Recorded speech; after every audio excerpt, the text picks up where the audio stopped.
విలేకరుల సమావేశం ఏర్పాటు చేయడం జరిగింది. నేను మనవి చేస్తున్నా, ఇది ఒక రాజకీయ పార్టీ వైఎస్ఆర్ కాంగ్రెస్ పార్టీకి సంబంధించినటువంటి వ్యక్తులముగా కాకుండా ఈ ప్రాంత ప్రయోజనాలను అనేక సంవత్సరాలుగా ఆశిస్తున్నటువంటి వ్యక్తులుగా, రాజకీయ కార్యకర్తగా కన్నా ఒక సోషల్ యాక్టివిస్ట్గా దీని గురించి మాట్లాడాలనేటువంటి ఆలోచనల్లో భాగంగా ఈరోజు ఇక్కడ మీతో మాట్లాడడం జరుగుతుంది. నిన్న జరిగింది, వాకాడు మండలంలో పాలాభిషేకం చేశారు రాష్ట్ర నాయకులకు. అది ఎందుకు చేశారో నాకు అర్థం కావటం లేదు. గూడూరు నియోజకవర్గంలోని ప్రతి మండల కేంద్రంలో, ముఖ్యంగా వాకాడులో చేసిన దానికి నాకు అసలు ఏం అర్థం కాలేదు. ఒక్కసారి ఆలోచన చేయాల్సినటువంటి అవసరం ఉంది. అదేమంటే ఒక ప్రశ్న అడుగుతారు, ఈ విభజన చేసింది వైఎస్ఆర్ కాంగ్రెస్ పార్టీ అనేటువంటి ఒక నిందను వైఎస్ఆర్ కాంగ్రెస్ పార్టీ మీదకు వేస్తూ ఉన్నారు. జగన్మోహన్ రెడ్డి 2019 ఎన్నికలకు రాకముందు ఆయన ఎన్నికల ప్రణాళికలో చాలా స్పష్టమైనటువంటి వాగ్దానం జిల్లాల పునర్విభజన మీద ఇవ్వడం జరిగింది. ఈ రాష్ట్రంలో 25 పార్లమెంట్ నియోజకవర్గాలు ఉన్నాయి. పార్లమెంట్ నియోజకవర్గాల ప్రాతిపదికన జిల్లాల విభజన చేపట్టడం జరుగుతుందని ఆయన ఎన్నికల ప్రణాళికలో స్పష్టంగా ప్రకటించడం జరిగింది. ఆయన అధికారం చేపట్టిన తరువాత జిల్లాల పునర్విభజన చేసేటప్పుడు వీలైనంత వరకు పార్లమెంటు నియోజకవర్గాల ప్రాతిపదికన జిల్లాల పునర్విభజన చేయడం జరిగింది. అప్పుడు గూడూరు నియోజకవర్గంలో ఉండేటువంటి ఆనాటి ప్రజాప్రతినిధి, కొంతమంది నాయకులు ముఖ్యమంత్రి గారిని కలిసి విన్నవించడం జరిగింది, గూడూరుని నెల్లూరులో ఉంచమని. ఆయన వాళ్ళకు వివరించడం జరిగింది, నేను ఎన్నికలకు ముందు ఎన్నికల ప్రణాళికలో పార్లమెంట్ నియోజకవర్గ ప్రాతిపదికన జిల్లాల పునర్విభజన చేస్తానని చెప్పాను. మరీ ముఖ్యమైనటువంటివి కొన్ని 3-4 సర్వేపల్లి నియోజకవర్గం నెల్లూరు చుట్టూ ఉంది, దాన్ని తిరుపతిలో పెట్టడం భావ్యం కాదనే ఉద్దేశంతో నెల్లూరులో పెట్టాం. తిరుపతి నియోజకవర్గం చుట్టూ చంద్రగిరి నియోజకవర్గం ఉంది, అందుకని చంద్రగిరిని తిరుపతిలోకి తీసుకొచ్చాం. ఈ విధంగా కన్సిడర్ చేసి పోతే ఆ డిమాండ్స్ పెరుగుతాయి రాష్ట్రంలో అనేటువంటి ఉద్దేశంలో భాగంగా ఆనాడు గూడూరును తిరుపతిలో కలపడం జరిగింది. తిరుపతిలో గూడూరును కలపడాన్ని స్వాగతిస్తూ ఆనాడు వైఎస్ఆర్ కాంగ్రెస్ పార్టీ నాయకుడు నేదురుమల్లి రామ్కుమార్ రెడ్డి గారి ఆధ్వర్యంలో వాకాడులో దీనిని స్వాగతిస్తూ ఆనాడు జగన్మోహన్ రెడ్డి గారికి మేము పాలాభిషేకం చేశాం. మేము 2 నాలుకల ధోరణిలో మాట్లాడదలుచుకోలేదు. నేను ఆ రోజు చాలా సుదీర్ఘంగా తిరుపతి జిల్లా ప్రాశస్త్యాన్ని గురించి నేను వివరించడం జరిగింది. వ్యక్తిగతంగా నా ఓటు తిరుపతి జిల్లాకు ఆనాడు ఈనాడు. దానికి కారణం నెల్లూరుతో ఒక అనుబంధం మనకు పెనవేసుకున్న, ఒక ఎమోషనల్ అటాచ్మెంట్ ఉన్న, ప్రధానంగా గూడూరు డివిజన్ అనేటువంటిది, గూడూరు, వెంకటగిరి, సూళ్లూరుపేట ఈ 3 నియోజకవర్గాలు కేంద్రంగా గూడూరు డివిజన్. ఈ గూడూరు డివిజన్ రాష్ట్ర రాజకీయాలను శాసించినటువంటి ప్రాంతం గూడూరు ప్రాంతం. ఆనాడు రాష్ట్ర నాయకులుగా చలామణి అయినటువంటి నేదురుమల్లి జనార్దన్ రెడ్డి, నల్లపరెడ్డి శ్రీనివాసరెడ్డి గారి ఆధ్వర్యంలో ఇటు కాంగ్రెస్ హయాంలో జనార్దన్ రెడ్డి గారు, అటు తెలుగుదేశం హయాంలో నల్లపరెడ్డి శ్రీనివాసరెడ్డి గారి ఆధ్వర్యంలో రాష్ట్ర రాజకీయాలను ప్రభావితం చేసినటువంటి వ్యక్తులు పుట్టినటువంటి ఈ గడ్డ. విడిపోకూడదు ఈ డివిజను.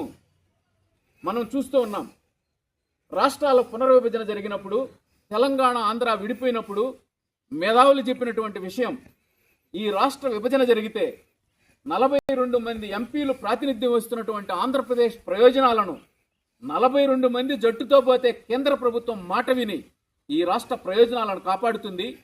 ఈ విడిపోవడం వల్ల, ఈ నంబర్ తగ్గిపోవడం వల్ల ఢిల్లీలో కేంద్ర ప్రభుత్వ దృష్టిలో ఈ రాష్ట్రానికి సరైనటువంటి గౌరవం లభించదని చెప్పి తెలియజేయడం జరిగింది.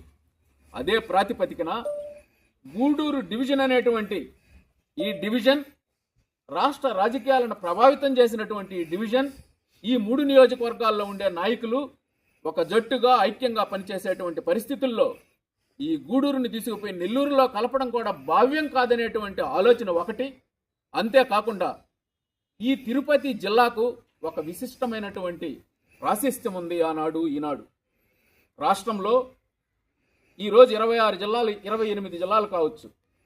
ఒక్కొక్క జిల్లా ఒక్కొక్క రంగంలో అగ్రగామిగా ఉండొచ్చు. కానీ తిరుపతి జిల్లాకు ఉన్నటువంటి ప్రాశస్త్యం అన్ని రంగాలలో ఒక గొప్పతనం కలిసినటువంటి జిల్లాగా తిరుపతిని మనం చూడవచ్చు. దీనికి వివరం కూడా ఆనాడు చెప్పాను, ఈరోజు కూడా చెప్పదలుచుకున్నాను. తిరుపతి జిల్లా ఆధ్యాత్మికంగా ప్రపంచ ప్రసిద్ధి చెందినటువంటి నగరం తిరుపతి వెంకటేశ్వర స్వామి వల్ల. ఒక్క తిరుమల, తిరుపతి, వెంకటేశ్వర స్వామే కాకుండా కిందుండేటువంటి తిరుచానూరు కానివ్వండి, జ్యోతిర్లింగాలలో ఒకటైనటువంటి కాళహస్తిలో ఉండేటువంటి ఈశ్వరుడు కానివ్వండి, వెంకటగిరిలో పోలేరమ్మ, తుళ్ళూరుపేటలో చెంగాళమ్మ, ఇటు కనుపూరులో ముత్యాలమ్మ, ఇటువంటి ప్రాశస్త్యం కలిగినటువంటి అనేక దేవాలయాలకు ఇది ఒక కేంద్రంగా ఉండేటువంటి పరిస్థితి తిరుపతి. అంతేకాకుండా ఇది ఒక విద్యా కేంద్రంగా విలసిల్లుతూ ఉంది. అనేక చరిత్రాత్మకమైనటువంటి వెంకటేశ్వర యూనివర్సిటీ, అదేవిధంగా పద్మావతి మహిళా విశ్వవిద్యాలయం, పునర్విభజన తర్వాత వచ్చినటువంటి Indian Institute of Technology, IISER, పాకశాస్త్ర ప్రావీణ్యాన్ని గుర్తించినటువంటి అదొక యూనివర్సిటీ. ఈ విధంగా అనేక గొప్ప గొప్ప ప్రభుత్వ విద్యా సంస్థలు, అదేవిధంగా ప్రైవేట్ రంగంలో రాష్ట్ర స్థాయిలో గుర్తింపు తగినటువంటి నేదురుమల్లి బాలకృష్ణారెడ్డి విద్యా సంస్థలు, అటు మోహన్ బాబు విద్యా సంస్థలు, అన్నమయ్య ఒక డీమ్డ్ యూనివర్సిటీ లాంటి విద్యా సంస్థలకు కేంద్రంగా ఈనాడు తిరుపతి బాసిల్లుతున్నది. వేరే జిల్లాలకు లేనటువంటి అవకాశం ఈ జిల్లాలో లభిస్తూ ఉంది. అదేవిధంగా వైద్య పరంగా కూడా ఈనాడు తిరుపతిలో స్విమ్స్ హాస్పిటల్ కానివ్వండి, రూయా హాస్పిటల్ కానివ్వండి, టాటా క్యాన్సర్ ఇన్స్టిట్యూట్ కానివ్వండి, ఇటువంటి ప్రసిద్ధి చెందినటువంటి హాస్పిటల్స్కంతా ఈనాడు కేంద్రంగా తిరుపతి విలసిల్లుతూ ఉంది. ఈ విధంగా వైద్యపరంగా ఏ ఇతర జిల్లాలలో లేనటువంటి రీతిలో ఈనాడు తిరుపతికి ఒక గుర్తింపు ఉంది. అంతేకాదు శాస్త్ర సాంకేతిక రంగాలలో ప్రపంచ ప్రసిద్ధి చెందినటువంటి షార్ ప్రాజెక్ట్ ఈ జిల్లాలో ఉంది.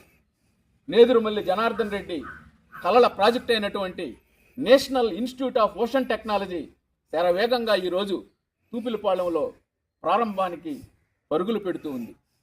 అదేవిధంగా చంద్రగిరి నియోజకవర్గంలో ఒక రాడార్ స్టేషన్. ఈ విధంగా దేశంలో గుర్తింపు పొందినటువంటి అనేక శాస్త్ర సాంకేతిక రంగాలలో ఉండేటువంటి రీసెర్చ్ ఇన్స్టిట్యూషన్స్ ఈ కాన్స్టిట్యున్సీలో, ఈ తిరుపతి జిల్లా పరిధిలో ఉన్నటువంటి విషయం మీకు అందరికీ తెలియనటువంటిది కాదు. అంతేకాకుండా టూరిజంకు కూడా స్కోప్ ఉన్నటువంటి జిల్లా తిరుపతి. కారణం వాకాడు, కోట, చిల్లకూరు లాంటి మండలాలు ఈ జిల్లాకు వచ్చిన తరువాత ఈ నెల్లూరు జిల్లా, ఉభయ నెల్లూరు జిల్లాలో ఇంత పెద్ద తీర ప్రాంతం ఉండేటువంటి ప్రాంతం ఈనాడు తిరుపతి జిల్లాకు రావడం, టూరిజంకు కూడా కేంద్ర ప్రభుత్వం ఒక ప్రత్యేక ప్రాధాన్యం ఇచ్చేదానికి ఒక ప్రయత్నం చేయడం, టూరిజం పరంగా కూడా ఈ జిల్లాలో అభివృద్ధి చెందేదానికి, పర్యాటకులను ఆకర్షించుకునేదానికి ఒక అవకాశం ఉంది. అంతేకాకుండా పులికాట్ లేక్ ఈరోజు ఎక్కడో విదేశాల నుంచి వచ్చేటువంటి పక్షులకు కూడా కేంద్రంగా ఉండేటువంటి పులికాట్ లేక్ ఈ జిల్లాలో ఉండేటువంటి పరిస్థితి. అంతేకాకుండా తలకోన లాంటి ప్రకృతి రమణీయమైనటువంటి జలపాతాలు కలిగినటువంటిది ఈ జిల్లాలో ఉంది. అదేవిధంగా శేషాచలం ఫారెస్ట్ ఈ జిల్లాలో ఉండేటువంటి పరిస్థితి. ఈ విధంగా పర్యాటకులను కూడా ఆకర్షించేదానికి తిరుపతి ఒక గొప్ప కేంద్రం అయ్యేదానికి, అదేవిధంగా ఒక ఆధ్యాత్మిక పర్యాటకులను కూడా ఆకర్షించి లక్షలాది మంది ప్రతి సంవత్సరం ఈ జిల్లాకు వచ్చేటువంటి పరిస్థితి టూరిజం పరంగా కూడా ముందుకు పోయేదానికి అవకాశం ఉన్నటువంటి జిల్లా ఈ జిల్లా.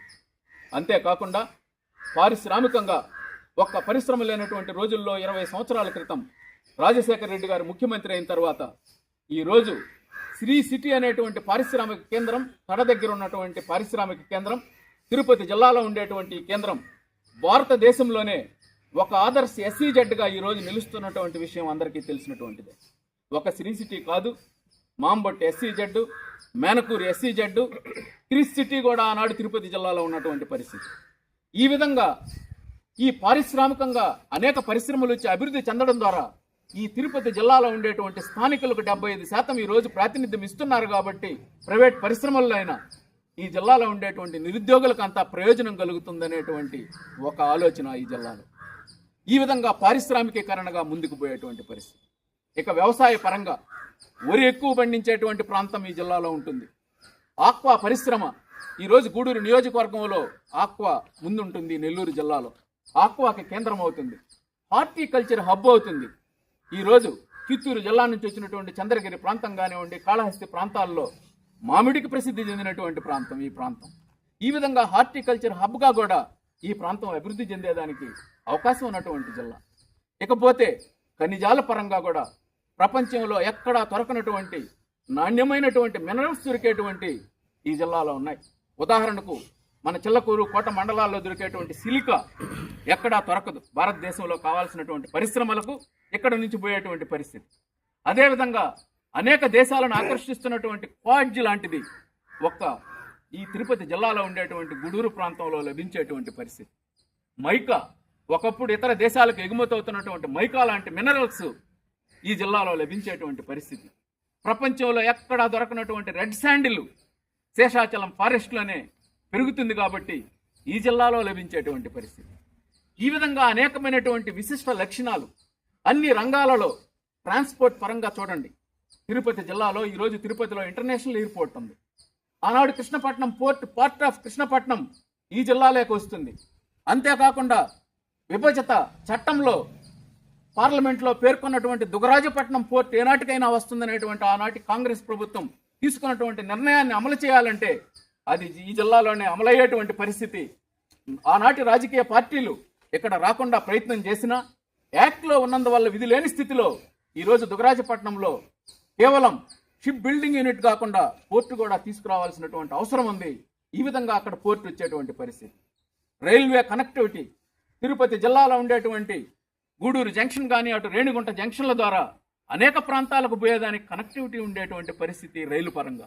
అంతేకాకుండా భవిష్యత్తులో ఈ జిల్లాలో ఉండేటువంటి బకింగ్హామ్ కెనాల్ ద్వారా అది ఒక వాటర్ వేగా డెవలప్ అయితే జల వనరుల పరంగా కూడా ఆ ప్రాంతం డెవలప్ అయితే ఈ జిల్లాకు ఉపయోగకరంగా ఉండేటువంటి పరిస్థితి. ఈ విధంగా చెప్పుకుంటూ పోతే అన్ని రంగాలలో ఈ జిల్లాకు రాష్ట్రంలో అగ్రగామిగా ఉంటుంది. ఈ జిల్లాలో భాగస్వామిగా ఉండాలని ఆనాడు అందరం స్వాగతించాం. దాదాపు అలవాటు పడ్డాం. దూరం చెప్తారు, పరిపాలనా సౌలభ్యం అన్నారు ఆనాడు. ఈరోజు నేను వాకాడ్ నుంచి తిరుపతి కలెక్టరేట్కి 1 గంటలో ప్రయాణం చేయగలుగుతా ఉన్నాను. నెల్లూరుకు పోవాలన్నా, టౌన్లో పోవాలంటే గంట దాటేటువంటి పరిస్థితి. ఇంకొకటి ఆలోచిస్తే కామన్ పబ్లిక్ ఈనాడు పరిపాలన వికేంద్రీకరణ జరిగింది. ఎన్టీ రామారావు గారు మండల వ్యవస్థ తీసుకొచ్చాడు. జగన్మోహన్ రెడ్డి గారు సచివాలయ వ్యవస్థ తీసుకొచ్చినారు. ఈనాడు టెక్నాలజీ పెరిగిపోయింది. ఒక అర్జీ కలెక్టర్కి పోవాలంటే ఆన్లైన్లో పంపించేటువంటి టెక్నాలజీ ఈరోజు సాంకేతిక పరంగా ముందుకు పోతూ ఉన్నాం. ఎంతమంది కలెక్టరేట్కి పోయాం. నేను రాజకీయంగా క్రియాశీలకంగా ఉన్నా గత 5 సంవత్సరాల పరిపాలనా కాలంలో కలెక్టరేట్కి 5 సార్లు 10 సార్లు పోయేటువంటి పరిస్థితి. సామాన్యుడు రోజు కలెక్టరేట్కి పోయేటువంటి పరిస్థితి ఉన్నది. దూరాన్ని కొలమానంగా చూడాల్సినటువంటి అవసరం లేదనేటువంటి ఆలోచనతో ఈ జిల్లాలో ఉంటే ఇంకొక ప్రధానమైనటువంటిది, ఈ డివిజన్ అంతా జట్టుగా ఉంటే మన వాయిస్ వినబడుతుంది. తిరుపతి జిల్లా కేంద్రంలో 2 నియోజకవర్గాలు పోయి నెల్లూరులో గూడూరు ఒక్కటే పోతే మన వాయిస్ పట్టించుకోరు. కాబట్టి జట్టుగా 3 కాన్స్టిట్యున్సీలు పోతే రాజకీయంగా అభివృద్ధి పరంగా మన వాయిస్ను బలంగా వినిపించేదానికి కూడా ఒక అవకాశం ఉంటుందని ఆలోచన చేశాం. అందుకని స్వాగతించాము. ఆనాడు కొద్ది తేడా ఉంది, మనం ఏదో అలవాటు పడ్డాం. రైట్, పరిపాలన సౌలభ్యంగా చేయలేదు ఆనాడు వైసీపీ ప్రభుత్వం అని చెప్పి